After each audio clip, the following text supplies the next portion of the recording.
Bonjour, aujourd'hui on s'intéresse aux conséquences psychologiques de la pandémie. Véronique Salman est psychanalyste, auteure de la trilogie Inconsciente. Habituée des séances en ligne, elle a beaucoup travaillé pendant le confinement et elle répond à toutes vos questions maintenant. Bonjour Véronique Salman, merci d'être avec nous. Dominique a du mal à sortir et même à recevoir ses proches. Elle fait des crises d'angoisse, elle a peur de mourir seule à l'hôpital. Que faire, sachant qu'elle est déjà sous antidépresseur? Oui, elle a du mal à sortir et à recevoir ses proches. C'est ça qui est intéressant. Il faut distinguer peur et angoisse. La peur, c'est sur la base de quelque chose qui existe vraiment, un vrai danger. Et l'angoisse, c'est sur la base de quelque chose qui n'existe pas, mais qu'on a construit mentalement. Et c'est là où c'est intéressant. Elle parle en gros des deux. Ce qui est aussi intéressant, c'est que finalement, ça peut être révélateur de la place qu'elle occupe auprès des siens. Et que finalement, l'épisode de crise sanitaire puisse se servir d'alibi à une stratégie d'évitement et d'éloignement. Et c'est souvent le cas. En tout cas, je l'ai observé assez récemment souvent. Et elle prend des antidépresseurs. Les antidépresseurs vont probablement soulager sa charge émotionnelle.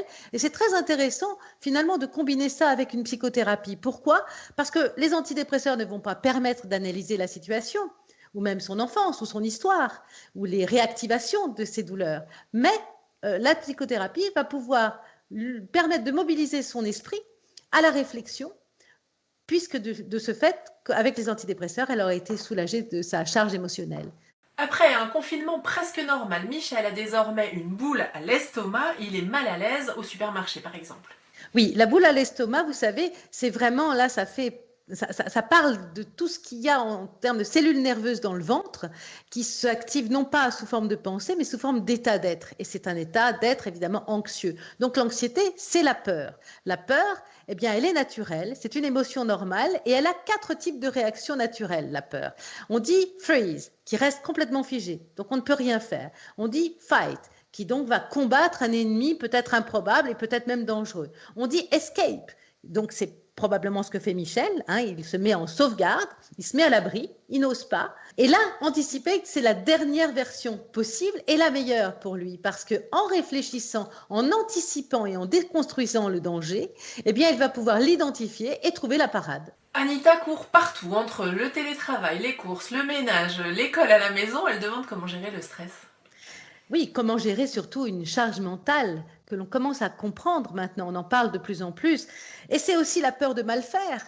Donc il faudrait que Anita ait toujours quelque part des bons points dans tout. Il faudrait qu'elle ait des bonnes notes partout. Je mets quand même en garde Anita sur le fait que on peut appeler ça dans mon jargon de la fausse présence. C'est-à-dire que ce sont des mères très organisationnelles qui font tout bien, tout le temps parfaitement. Elles sont partout là où il faut. Et pourtant, elles ne font pas l'essentiel, donc elles ne sont pas suffisamment consistantes dans une présence affective.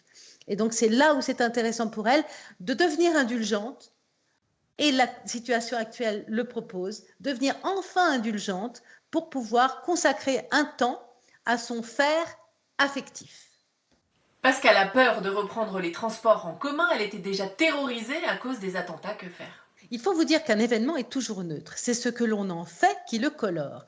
Dans les attentats, notamment qu'elle décrit, Pascal, évidemment qu'elle était terrorisée, c'est bien normal, mais il y a des gens qui se sont trouvés particulièrement heureux dans ces attentats. Il faut bien le comprendre. Il y a des gens qui ont dit, moi j'ai trouvé une porte de sortie, j'ai pu enjamber machin, je suis passé, je suis sorti, il n'y avait personne, et qui sont hyper contents. Ils ont vécu le même événement, et pour autant, ils n'ont pas la même réaction émotionnelle. Donc, c'est bien ce que l'on en fait qui le colore.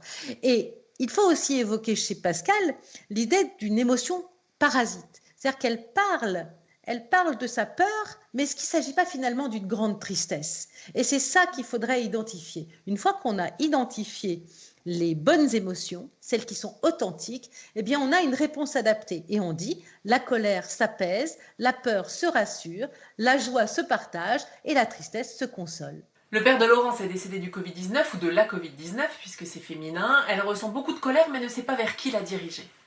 Oui, elle ne sait pas parce qu'en fait, nous sommes face à une situation où on a évidemment perdu un être cher sur le champ de bataille, puisqu'on a parlé initialement de guerre à mener contre cette épidémie. Donc je lui conseille d'aller ritualiser son deuil, c'est-à-dire quand c'est possible, de pouvoir vraiment se recueillir sur sa tombe et vraiment créer un rituel autour de son deuil, et puis de procéder à ce qu'on appelle un changement par la courbe du deuil. Donc ça commence par, tout en haut, la sidération, du style oh, « Comment? Mais c'est incroyable ce qui se passe !» C'est vrai que c'est absurde. Ensuite, il y a la colère. « Mais enfin, c'est inadmissible, voilà ce qu'on a fait, voilà ce qui s'est passé, mais comment pouvait-on ?» On est en colère. Et puis vient la phase de la tristesse. Et là, ça tombe, ça tombe, ça tombe. La courbe, on la voit descendante. Et puis à un moment, elle arrête de descendre. Elle se stabilise et elle remonte même. On arrive à une phase d'acceptation. Et cette phase d'acceptation permet de se dire, mais oui, dans le fond, qu'est-ce qu'on pouvait faire d'autre?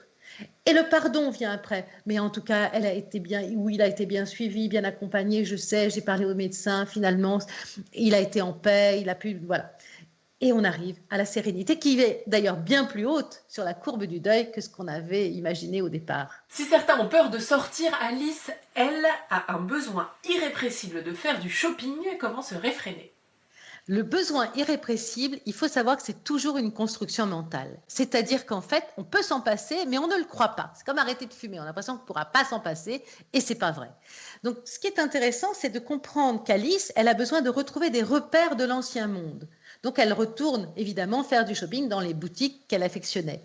Mais on parle en ce moment beaucoup de nouveaux mondes, de déconsommation, qu'il faudrait faire quelque chose autrement, enfin changer le système. Donc, elle a probablement très peur de ça. Ce que je lui propose, c'est de retourner la compulsion de l'achat vers quelque chose d'utile. Par exemple, d'aller soutenir les commerces de proximité, de privilégier les circuits courts, de favoriser l'artisanat local. Comme ça, tout le monde sera content. Merci beaucoup Véronique Salmon, très belle journée. À demain pour un nouveau numéro de Et maintenant, tout de suite, vos éditions d'information régionale.